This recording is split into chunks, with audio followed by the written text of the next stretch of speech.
where I introduce you to amazing people like you who are doing great things in the world that I think you should know about. Today, I have the pleasure of introducing you to the doc and the chef, Dr. Jim Loomis and Caryn Dugan, and they are going to be talking about erectile dysfunction. Please welcome them to the show. What a fun topic. Is this Erectile Dysfunction Month? Well, it's actually a Men's Health Month, Chef AJ, and sad but true. But erectile dysfunction is more and more prevalent. In fact, 50% of men suffer from erectile dysfunction when they hit the age of 50, and that goes up by 10% per decade. So a 70-year-old has a 70% chance of having erectile dysfunction, and that's just too young. And what do their doctors tell them is the cause, you think? Well, they don't. They treat it as a Viagra deficiency, which, as we'll talk in a minute, is clearly not. That is funny. I remember the movie Forks Over Knives. I think it was 2011, and Dr. Terry Mason, the urologist, called it the canary in the coal mine. Right, that's exactly right. So when we think about the causes of erectile dysfunction, for a man to attain and maintain an erection, you have to have nerve supply. You have to have blood supply. You have to have the proper amount of hormones, and then you have to have the right mental state. The nerve supply problems are typically, are related to many food-borne illnesses, particularly diabetes, which can cause chronic irritation of the nerves. Low testosterone. It turns out that the most common cause of low testosterone is not that men can't make enough testosterone. It's that obese men are converting their testosterone to estrogen because of an enzyme that's in our adipose tissue called aromatase. Obviously, our psychology plays a huge role, but the major problem is a blood supply issue. And so the reason it's considered a canary in the coal mine is that this is a situation where size does matter, because if you think about how big an artery in the heart is, say this big, and imagine you had 50% blockage, you can still get some blood through there. The penile artery is much smaller, so a 50% blockage there can start to cause some problems. And in addition, to control, blood vessels have to dilate to let the blood in, and constrict to keep the blood in to maintain the erection. The endothelium, which is the single cell lining of the blood vessel, is what controls that.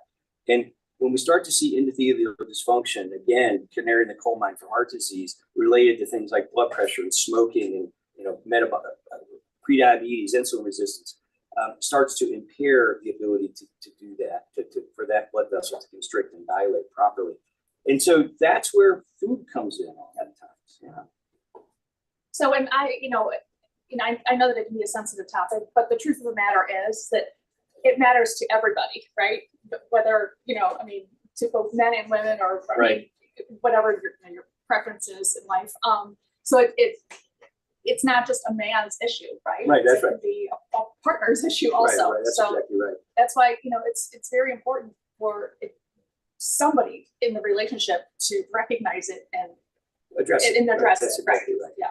I mean, I think in the movie Game Changers, there's a great scene where they took young men who clearly shouldn't be having blockage in their arteries, and just the endothelial dysfunction that came from a high-fat meal versus one that was plant-based was tremendous. And the urologist in the movie, I think, said, this is important for anybody who has a penis or likes people who have penises, and it's true.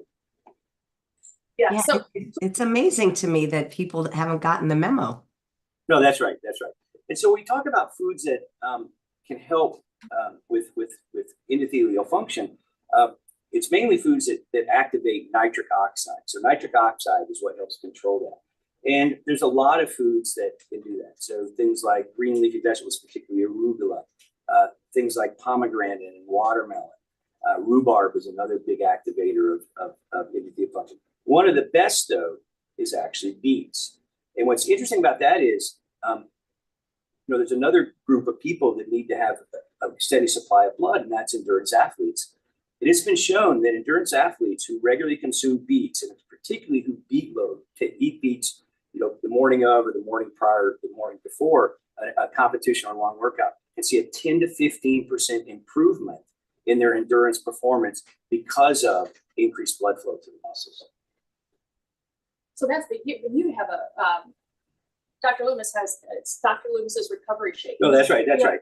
beets in that. That's right. That's right. When I trained, I just unsuccessfully, fortunately, tried to kill myself for my 60th birthday. And 2 weeks after I turned 60, I did a full Ironman triathlon, which is a 2.4 mile swim, 112-mile bike marathon. So I did a deep dive into performance and recovery nutrition, and that's where I learned the power of beets. I had beets the night before, the morning of, in my recovery shakes after a hard workout or a race. And honestly, I think it really helped me tremendously to recover, because that's a lot of exercise for an old guy. Yeah, it sure is. So, but mention what you did the next morning. Yeah, I mean, I felt so great. I hiked up a mountain. This is Lake Placid, New York, up in the Adirondacks. I hiked up a mountain the next day. I felt so good. So No small thing. yeah. Yeah. So, so beets are, as Jim was saying, pretty high in nitric oxide. Right. Yeah. So, for you today, AJ, I have a beet hummus. Huh? Ooh, that sounds delicious. Yeah. So, you would want to start building that, and then we can keep on talking Yeah, sure. penis. Yeah. So one interesting about beets, beets have a compound called betalain, and it's what makes the beets red. And sometimes when you eat a bunch of beets, it will turn your urine and your stool red. And I can't tell you how many patients have called me up in a panic because, oh, I've got blood in my stool or blood in my urine, and it's not. It's from the beets. So just be aware of that. If you're new to beets and you notice your urine's a little red tinge or your stools looks like it may have a little blood, it's probably the beets. I will tell you, I've heard this so many times, and I've told other people that same thing. But one night I had a lot of beets, and I really thought that I was dying the next morning. And, I mean, it took just a second. yeah, I was right. like, oh Exactly, yeah. the But beets. I did go there and think, uh-oh. Yeah. So the other thing, beets, because of the effect on nitric oxide, have been shown to help lower blood pressure. They're also a pretty good source of potassium, which has also been shown to help lower blood pressure. So a lot of health benefits to beets beyond endurance and erectile dysfunction. Yeah, and I mean, I don't think they're a really popular food either. So if we can throw it into a hummus and mix it up, then I think it's probably better. In here, I have 3 cups, 2 14-ounce cans of chickpeas, garbanzo beans, same thing. This is the aquafaba from the cans. That is bean water. And when people talk about bean water or aquafaba, they typically mean garbanzo bean or chickpea water because it's very high in starch and you can make lots of fun dressings and even meringue cookies out of it. It's a way to get that creaminess in your hummus without using oil. Yes. Basically, that's what I found. 3 cloves of garlic, more or less. Your palate is your palate. This is cumin, and I'm going to add in freshly ground. By the way, it smells delicious. Like a tablespoon, which is kind of a lot, I know, but we have a lot of beans in there. Now I'm going to add some acid in the form of a lemon. We're going to talk about iron. Yeah, no, that's exactly right. So, the lemon juice has the lemon has lots of vitamin C. Chickpeas and beets both have some iron, and for people on a plant-based diet, iron can be kind of a nutrient of concern, especially for premenopausal women. The reason is heme iron, which is the iron bound to hemoglobin, which basically when we eat animals, we're eating some of that dead animal's blood, which is really disgusting if you really think about that. It's very easy for our bodies to absorb that. Non-heme iron, which is not bound to hemoglobin, is the form of dietary iron found in plants, and it's a little more difficult for our bodies to absorb. However, if you co-ingest a source of vitamin C, like the beans and the lemon juice, you'll see absorption rates as high, if not higher, than that of non-heme iron. So it doesn't, if you're eating a well-balanced, whole food, plant-based diet, iron isn't really something you need to be concerned about. Yeah, and Tilly, I've had a number of women come up to me and tell me that their doctors have they had their blood work done, and they're just on that cusp of being deficient. Mm-hmm. Not, nothing, and so I mean, I will say, listen, go doctor's orders, I understand, but if you want to spend the next 30 days and really try to get non-heme iron, but through plants into your diet, then do it. And most of them do it, and guess what? They don't have to take a supplement. Right. Yeah. Right. Okay. Now, this is tahini, and so this is just ground sesame seeds. I will use tahini. Now, it's very common to add it to hummus, but I use it as a base for a lot of my salad dressings. I liken it to, if you're not familiar with it, to boring peanut butter. So there's not a ton of flavor in there. And so it's really, really easy to layer your flavors on this. So tahini is just ground up whole Sesame sesame seed. Yeah. It's a great source of calcium, by the way. Right. Also, I think some zinc. So there's some health benefits to the tahini. So it does have a lot of fat. So you have to be a little bit careful with overdoing it. Just like peanut butter, it can be part of a healthy whole food plant-based diet. It is a whole food, but it has been processed a little, but very high in fat. So I put that in kind of the nuts, seeds, avocado category. You can enjoy them, but just be a little bit careful. Yeah. All right. So these are sliced beets that have already been cooked. You can buy them at Trader Joe's in the produce section. And they're vacuum packed. You can get them out of jars. You can roast them. Yourself. Yeah. So really anything, and really, it's up to you how beety you want it. That's a thing. I don't know. Yeah, it is. So you have a real earthy flavor. Yeah. Some people don't. And this is a good way to kind of hide them. Right. So that citrus offsets that Right, earthiness. exactly. All right. So we're gonna whip it up.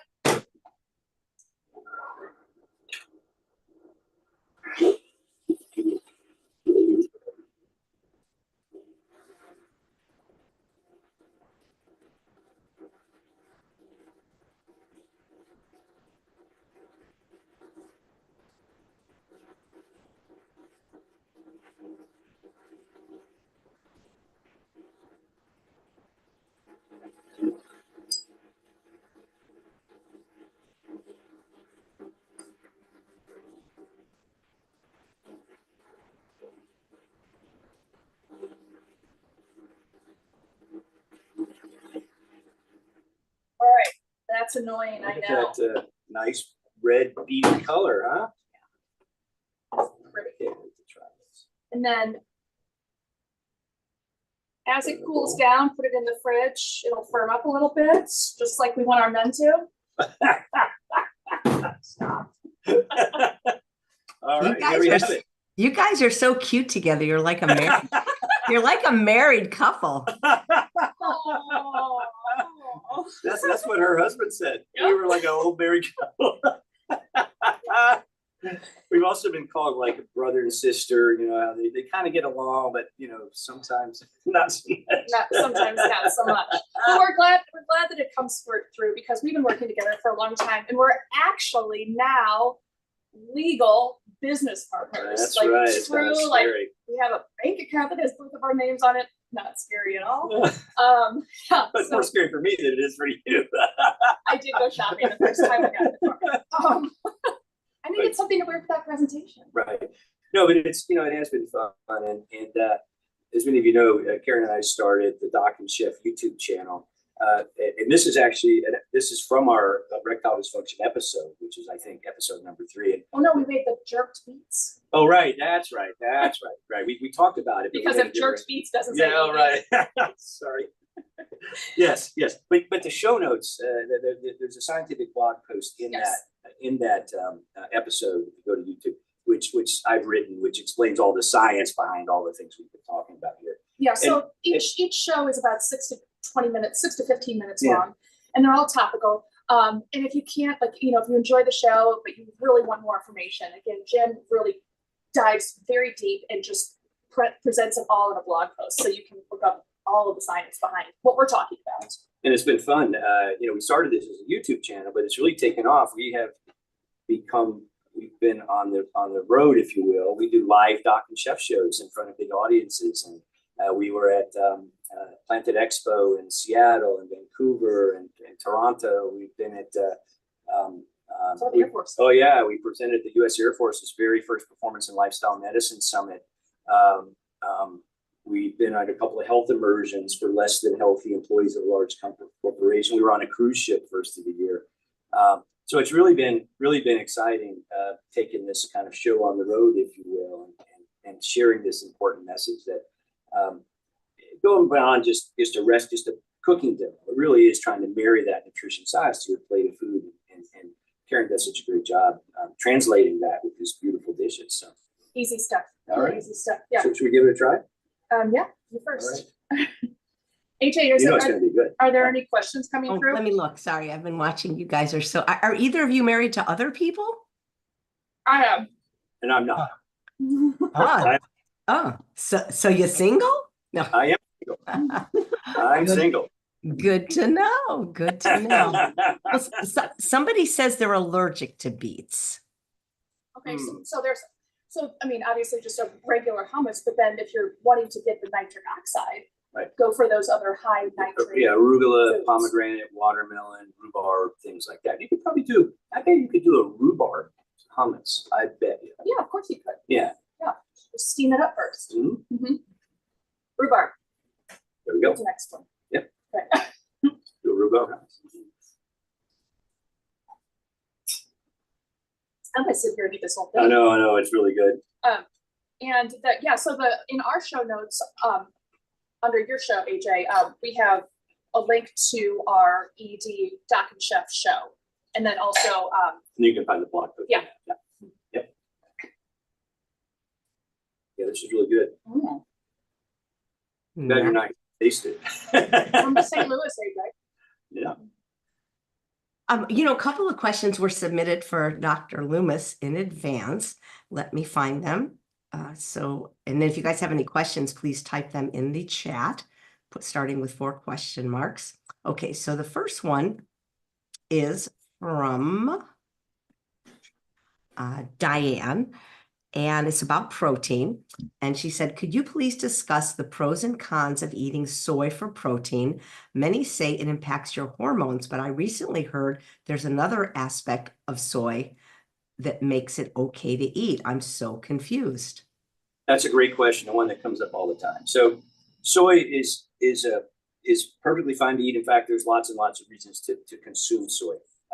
So regular soy consumption has been shown to significantly reduce the risk of breast cancer in women, prostate cancer in men, lower cholesterol, heart disease, bone health. There's a lot of reasons to consume soy.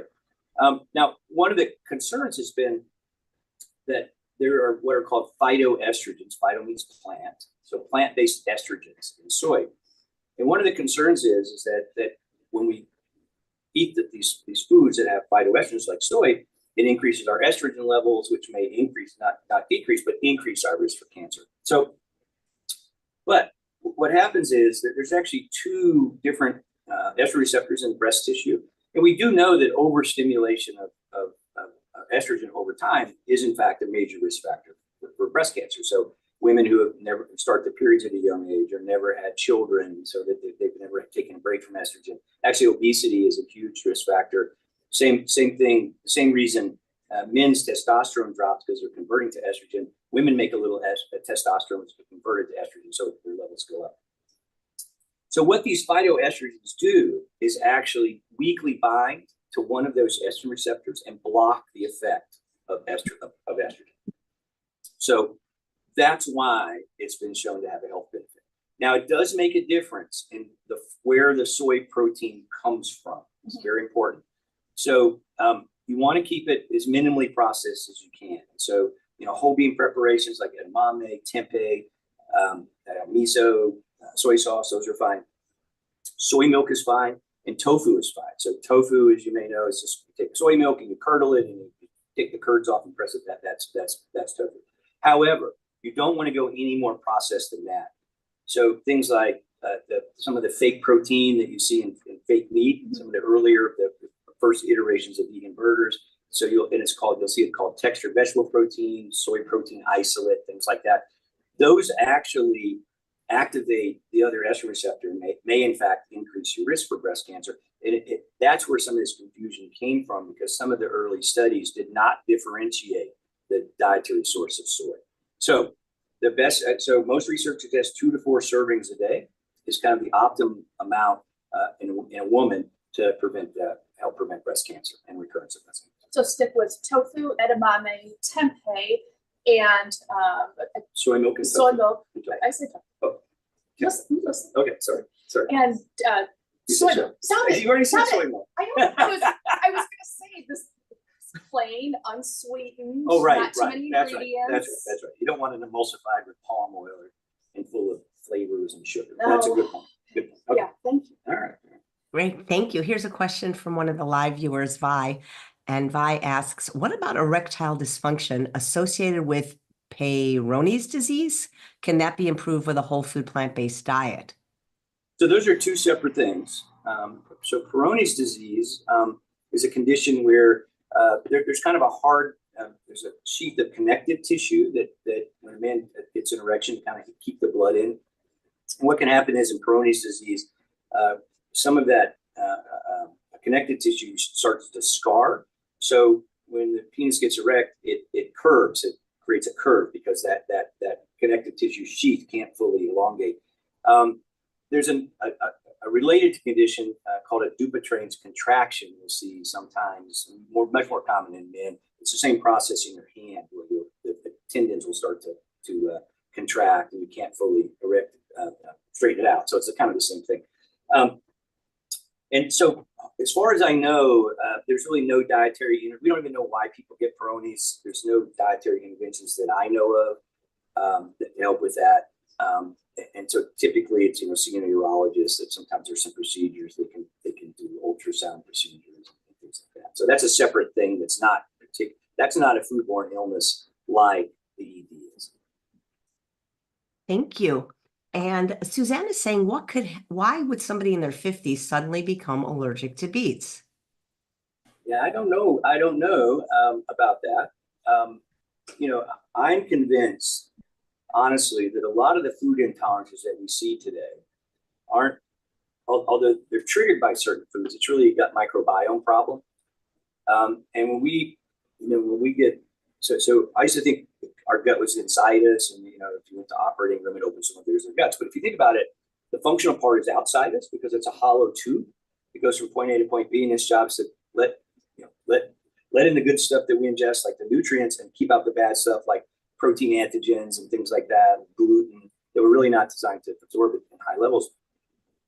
And when we get, we need healthy gut bacteria to help maintain the integrity of the small intestine. And so normally the nutrients diffuse through, and there's tight junctions between. And when we get bacteria on top that aren't supposed to be there, that tight junction loosens, and we leak things like antigens from beets and gluten and things like that into our bloodstream.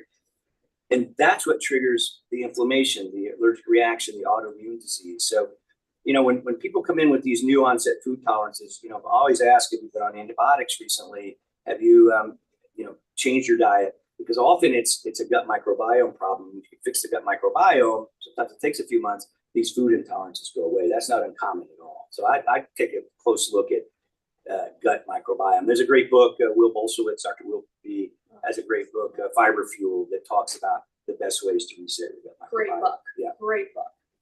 Thank you. All right, let's see. Okay, I have another question that was sent in advance. This is from Ariel. How do you recommend that somebody talks to their husband about erectile dysfunction if he is a meat eater? Let's see, but isn't having problems yet?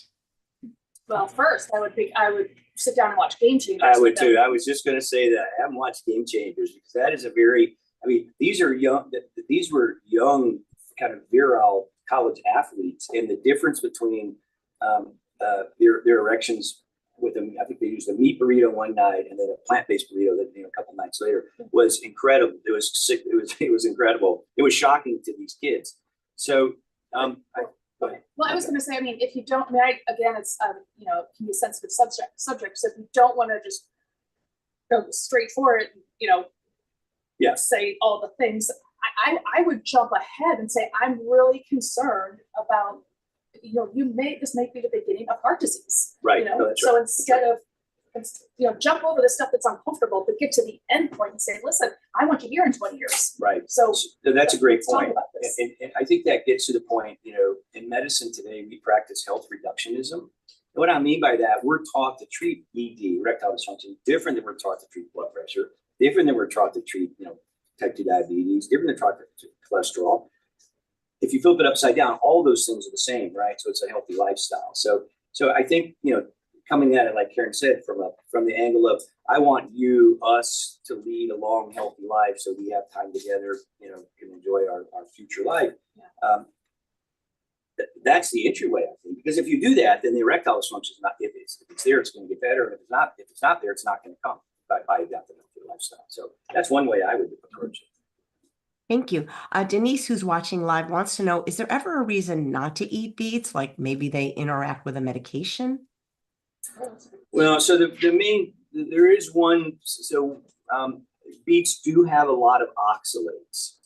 And now oxalates, we have a show on oxalates. There's a lot of misconceptions about oxalates. For most of the population, 98% of the population, you don't need to worry about it.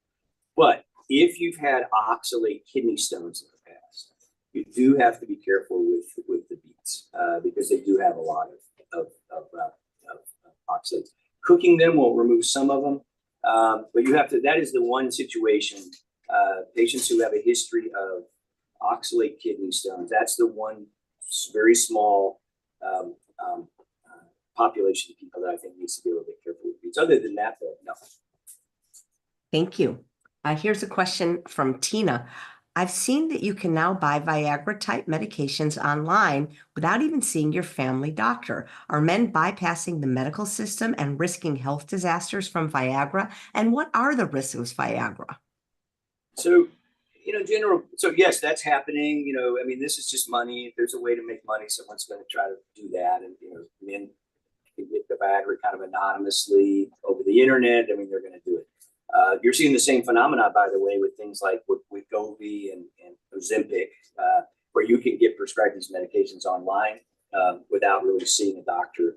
I think that's malpractice personally, because there are interactions with some of these drugs. The biggest one with Viagra is for men who have heart disease, because if you take, say you have some chest pain, you take a nitroglycerin pill, or you're on nitroglycerin to prevent angina pain.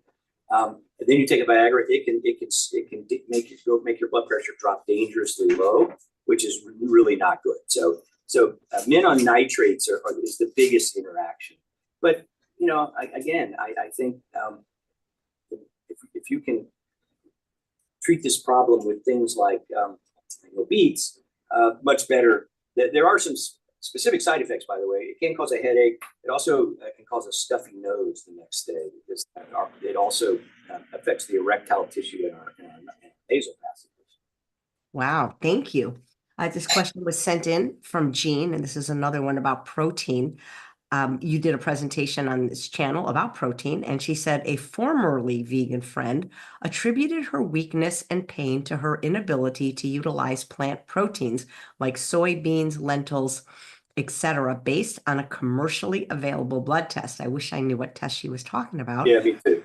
Yeah, when she began eating animal protein, she said her pain ended and her strength returned. Are you aware of such a test, and what is your experience with this? I'm not aware of the tests. And again, there's this whole mythology around the quality of plant-based proteins. Are they complete proteins? And it's all really, none of it's based in science, and it's just a bunch of nonsense, actually. I mean, the thing is, the average American gets 120 grams of protein a day. Unless you're a bodybuilder or NFL player, rarely do you need more than about 75, 80 grams. Now, if you're running marathons, maybe a little bit more. If you're in the gym a lot, maybe a little bit more. So it's incredibly easy to get all the protein you need from plants. They are complete proteins. There's only one food that's been shown to not have all the amino acids, and that's raspberries. And so unless you're on a raspberry alone diet, you just don't need to worry about it.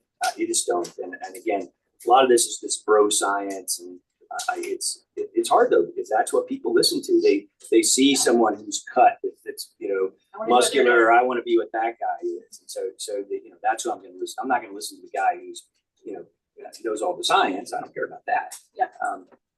So yeah, I don't know of any commercial blood test that tells you anything about protein availability. Well, you know of them, we just don't know which one that person is. No, I don't know. I don't know of any that would tell you that. I'd be curious. If I can find out what it is. Yeah. I'd like to look into that. Yeah, I wish you had said what it was. That would have been interesting.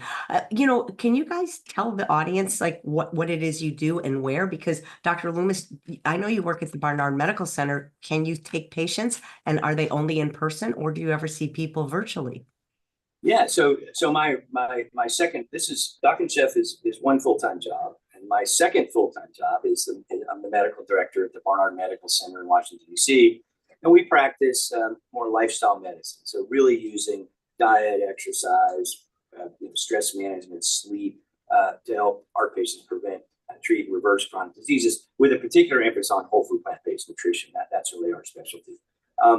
We see patients in DC, but I also have a Missouri, Virginia, DC, Maryland, Florida, and California license. So in fact, I can and do see patients virtually online from all of those states. And so a lot of patients come to see me almost as a consult, like, they've got type 2 diabetes. Their doctor tells them, oh, you'll never get off that medicine. Those people are crazy. Just to kind of help guide them through the process. We have a great plant-based dietitian on our staff that works one-on-one with patients. So, and if you go to the barnardmedicalcenter.org, it will give you all the information. We have 2 other practitioners who are licensed in even more states than what I'm licensed in. So you can see someone from the Barnard Medical Center. I think we're in about 30-something states right now. So we're nice. How many doctors are there at the Barnard Medical Center? So there's 2 internal medicine practitioners, and then we have a nurse practitioner, family medicine nurse practitioner. All 3 of us, by the way, are board certified in lifestyle medicine, in addition to our primary specialty. So Christine is the nurse practitioner, is board certified in family medicine. Vanita Raman and myself are board certified in internal medicine, but all 3 of us have gotten a second board certification in lifestyle medicine. That's great. And do they accept insurance at the Barnard Medical Center? We do. We accept every insurance pretty much. There's a few, like California Medicaid, something like that might be difficult, but we take Medicare. We take almost all the commercial insurances. We're a not-for-profit, by the way. People are not realize that the Barnard Medical Center is actually not-for-profit. So we're not in this to make money and such. We're in this to help people understand the power of plants and making them healthier. That is fantastic. And Caryn, how do you work with people? What do you do? So I used to do a lot more in-person classes, but as the world has turned virtual, so has most of my business here at the Center for Plant-Based Living. So I do monthly cooking classes. We have actually a growing membership that I would say is $1 a day. And with that, you get a monthly cooking class with me, virtual cooking class. And I love it when my members cook with me from the comfort of their own kitchens, because I can easily help them as they are putting their recipes together. I like to help people really gain more kitchen confidence, and that's really what it's all about. So they get a monthly cooking class, and then they have access to the full library of all of the past classes and those correlating recipes. And then we also do a monthly group support call. And once a quarter, Jim comes in on those calls, and it's this rapid fire ask the doc session, and it's really, really fun. So we have the membership, and then I do classes online monthly, or maybe sometimes twice a month for people who are not in the membership, and you just pay as you go. And then I'm also going to start doing privates, one-on-one cooking consultations. So that's what we're doing now. And then of course the Doc and Chef, which is a full-time job. Yeah. And Caryn's also a certified wellness coach, health coach, as well as the chef. So I really helps people who are struggling with the change part of it. Yeah, and I also I've been very lucky to secure a place in St. Louis media. So I do a weekly segment on our Fox affiliate here in St. Louis as well. So super grateful for that. And you're also a certified Food for Life instructor from CRM, aren't you? Yeah. Nice. Hey, do you guys ever prescribe Ozempic at the Barnard Medical Center? I do not. Patients, I refer those out. I'm not a big fan. I think there are a few people who may benefit from it, but I just think it's, this idea that you've tried everything. I guarantee you they have not tried a extended trial of a nutrient-dense, whole food, plant-based diet. They have not done that, right? Because and what's interesting about that is, the way Ozempic works, it's what's called a GLP-1 agonist. So when those receptors in our gut get activated, they send a signal to our stomach to slow gastric emptying. This starts signaling some hormones to our brain that start feeling full. etc. Well, guess what else activates GLP-1 receptors? Fiber, right? Now, we talked about protein earlier. Everyone's getting twice as much protein. Average American gets 15 grams of fiber today. We need, the recommendations are 30-ish. I think 40, 50. Fiber does the exact same thing as Ozempic. So fiber is nature's Ozempic, and that's what we should really be talking about. But again, if you're on a whole food plant-based diet, you don't need to worry about it. I love that. Fiber is nature's Ozempic. That's cool. All right. Oh, here's some questions that are appearing in the chat. Okay, so one of the viewers is asking, are tofurky deli slices, do they have the same risks as processed meats? I'd have to look. I don't. We don't have the ingredients Yeah, for this. I'd have to look at the ingredients. So one kind of simple test I tell patients, an exercise to think when they ask these questions, is to think about all the ingredients separated on a table, laid out. And if you can readily identify where each of those ingredients came from, it's probably okay to eat. But if there's things on that list that you've never heard of or can't pronounce, or it's a pile of powder or something like that, then it's probably not something you should be consuming on a regular basis. A good example is like Beyond Burgers, right? If you take the ingredients of Beyond Burgers and put them on a table, you're going to see a pile of brown powder, which is kind of some modified pea protein. You're going to see a bowl of clear liquid, which is coconut oil. You don't know where that stuff came from. There might be some herbs and spices. You make your own black bean burger at home, and there are some like Engine 2 stuff, that you can read the label, you could visualize everything on a table and know exactly where it came from. So that's kind of an easy test you can do to answer these types of questions. And in general, though, I can almost guarantee you that tofurky would probably not pass that test. Perfect. Thank you. All right. This is from Michael. Do you, okay, can you discuss ED problems that arise from neuropathy and nerve damage, and how, if at all possible, to reverse or heal them? Right. So that's tough.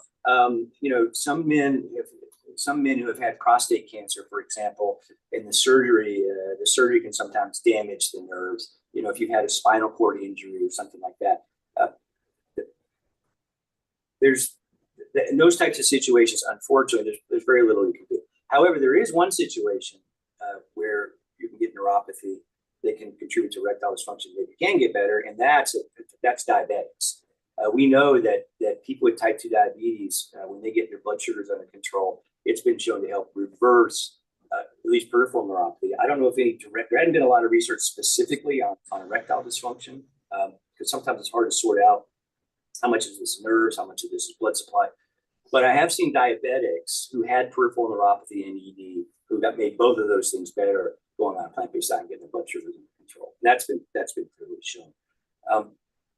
Interesting enough, the other food that's been shown to help repair nerve damage are lion's mane mushrooms, actually. So lion's mane mushrooms have a compound that they have a compound that stimulates the production of a nerve growth factor. So there's some interesting evidence it may help with peripheral neuropathy, may help in the treatment prevention of Alzheimer's disease, Parkinson's disease. So lion's manes can help patients who have a history of neuropathy. Thanks. Okay, I saw another question. Okay, where did it go? Sorry, my chat goes first. Oh my gosh, Mary Beth is saying her husband begins Ozempic Monday. His doctor advised him to just continue eating whatever he wants. Yeah, I don't even want to comment. I think you already know how we feel about that. Yeah. Yes. I mean, the other problem with Ozempic is once you start it, when you stop it, all whatever benefit you got goes away. So basically, to keep the weight off on Ozempic, once you're on it, you have to stay on it indefinitely. Yeah, that's an interesting point, Dr. Loomis, because I haven't had I have a TV, but I haven't had a way to watch it since 2018, which is good because I get more work done. But there's a there was a show, maybe it's still on, called My 600-Pound Life. And what was really interesting to me in the show is that before he would do gastric bypass, he would make sure that they could lose like 50 pounds on their own. But if they could, then why couldn't they keep going? And Right. if they're learning something from Ozempic, like, why can't they learn it without the Ozempic? Right. Well, because the way the Ozempic works is you're never hungry. You can't eat anything because your stomach's always full. So so you can eat whatever you want, but you feel full very, very quickly. So that's the way Ozempic works. It markedly decreases. That's the main way it works. Hunger. It changes our hunger signals. So that's why he's probably saying you can eat whatever you want, because the problem is you're not going to be eating too much of it because you're never hungry. So, but he's not learning any new behaviors and eating habits or eating patterns. That's right. And again, it's back to this health reductionism, right? So yeah, we can help you lose weight, get your sugars down on Ozempic. What's that done for your risk for colon cancer, right? Or prostate cancer? Well, nothing really, because the foods that got you into trouble, the animal foods, the processed foods that cause you to have to go on the Ozempic to start with are also the same foods that put you at risk for these, for Alzheimer's disease and breast cancer, colon cancer, prostate cancer. So again, it's one of the challenges when we practice this health reductionism, that we're not really thinking about the rest of your health. We're just treating this one thing, obesity or sugars or whatever. And temporarily. Yeah. Nice. Okay, here's a question from Health First. What about a guy who's whole food, plant-based, no heart issues, angiogram good, normal weight, great blood work, 147 total cholesterol, exercising daily? Could it be stress? Had a serious viral, maybe he means virus, caused by low EF, which is normal now? Yeah. So yeah, I mean, there are a couple other things. So hormones are one, and men, I mean, although obesity, which clearly is not the case here, obesity can lower your testosterone. But there are other conditions where our bodies stop making enough testosterone. It can be a pituitary gland problem. So pituitary glands is at the base of our brain. It makes hormones that stimulate the testes to make more testosterone. So if you can't make the stimulating hormones, that can cause problems.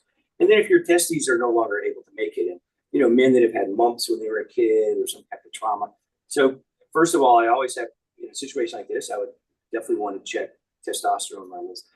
I can't overemphasize, though, the role that psychology plays, because oftentimes you have an issue for whatever reason. You're stressed out, maybe you have a little too much to drink, and you can't perform.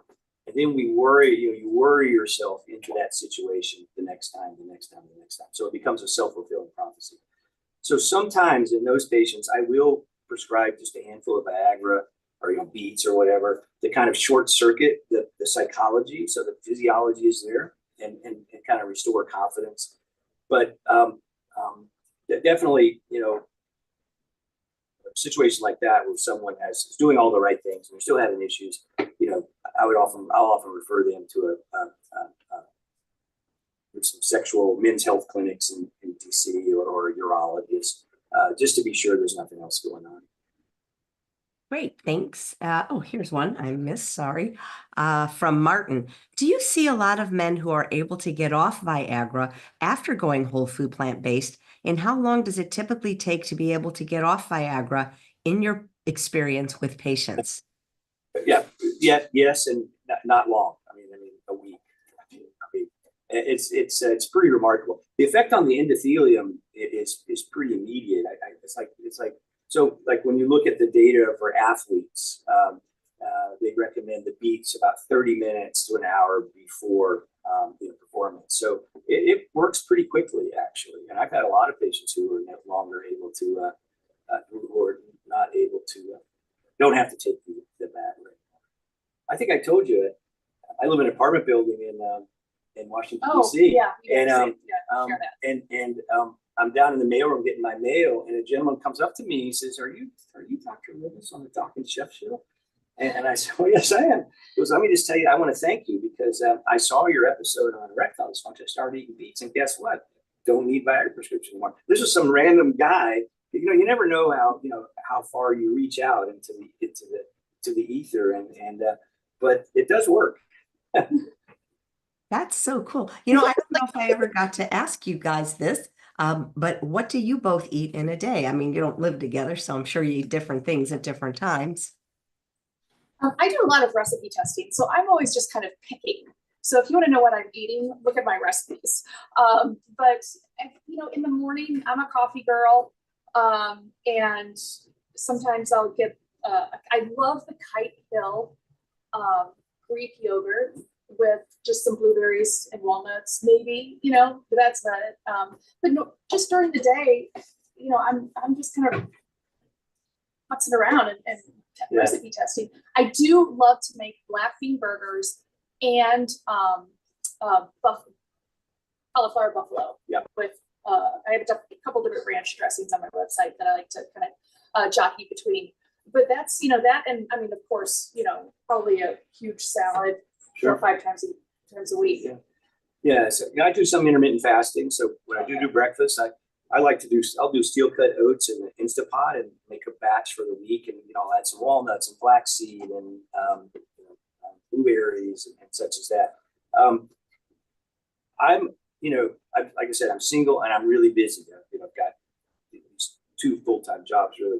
So what I'll often do is on the weekend I'll make some type of a legume, black bean, lentil, chickpea, and then some type of a grain or a pseudo grain, so quinoa or brown rice. And then I go to the farmer's market and I get seasonal produce, and then I use those 3 things to build simple dishes the rest of the week. It might just be beans and rice with some fruits and greens added in. It might be a wrap. It might be a stir fry.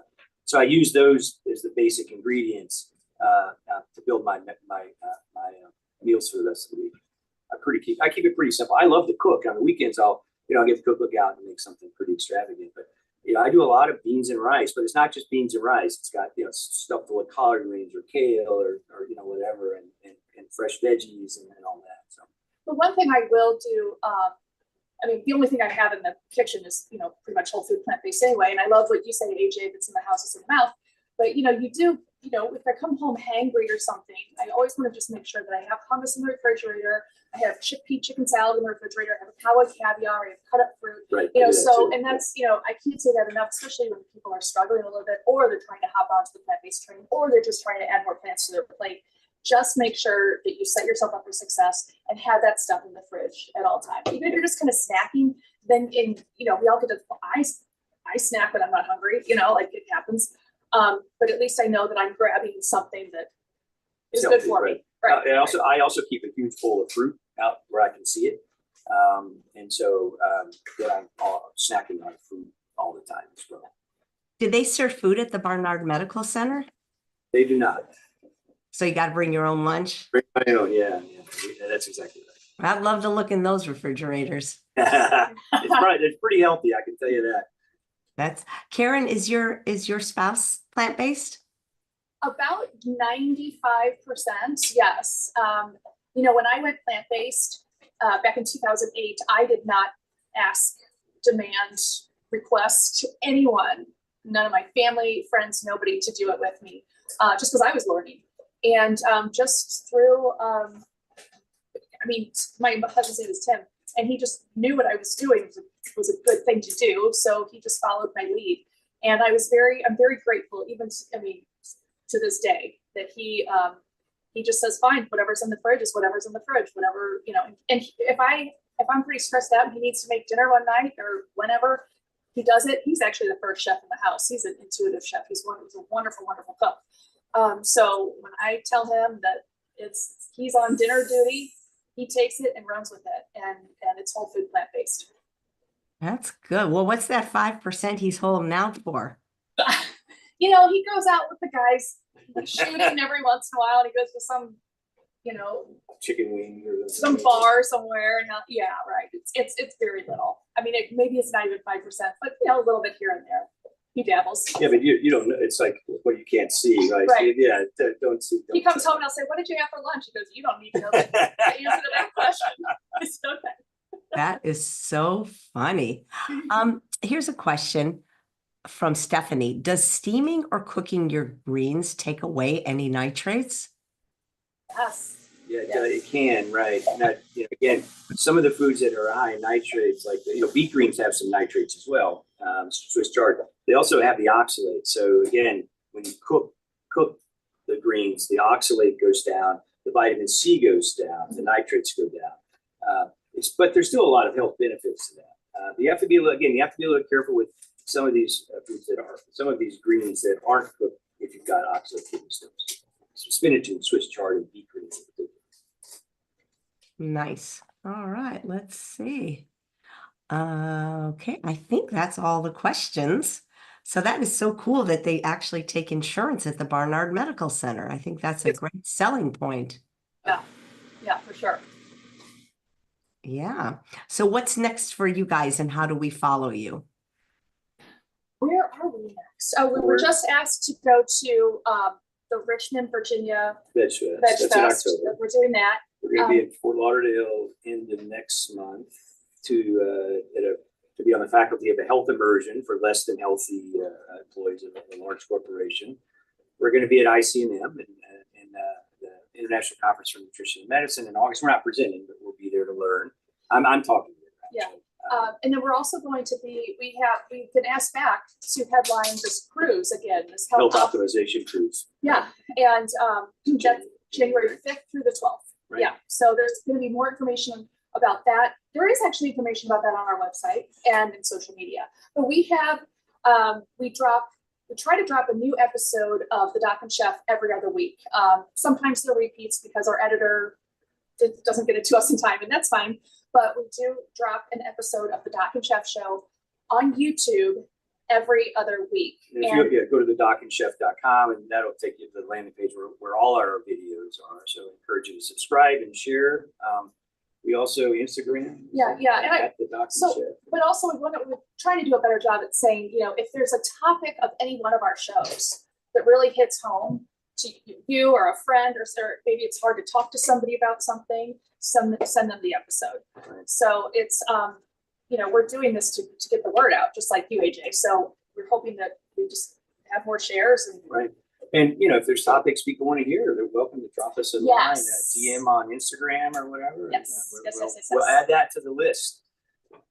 How did you guys first hook up and start working together? Oh, my God. No, that's not for AJ. I'm going to tell you the quick story, and it's the true story. Don't say a word. So Jim, we're both standing here in St. Louis right now, and this is where I live. And Jim used to live for about 32 years. He was a practicing physician and all the things. So then I went plant-based and he went plant-based. We did not know each other. And I was teaching at a grocery store named Deerberg's here. It's a kind of a high-end, stop talking just for a second. Okay. And so then I was teaching plant-based cooking classes, and then he was also teaching plant-based cooking classes. But the teachers don't ever see each other because we're only teaching our own classes. And so people would come into my class and say, "Oh, do you know Dr. Loomis? He's this plant-based physician, whatever." They would go into his classes. "Oh, do you know Caryn Dugan? She's STL veg girl. She does all these things, whatever."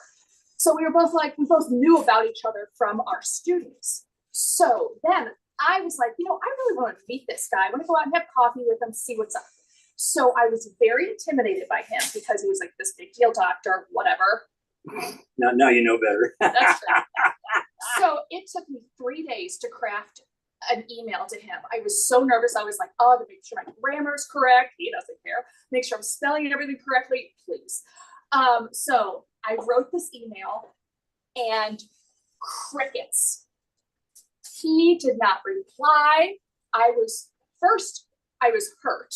And then I was like, screw you. Like, if you're just going to be a total dick to me, then fine.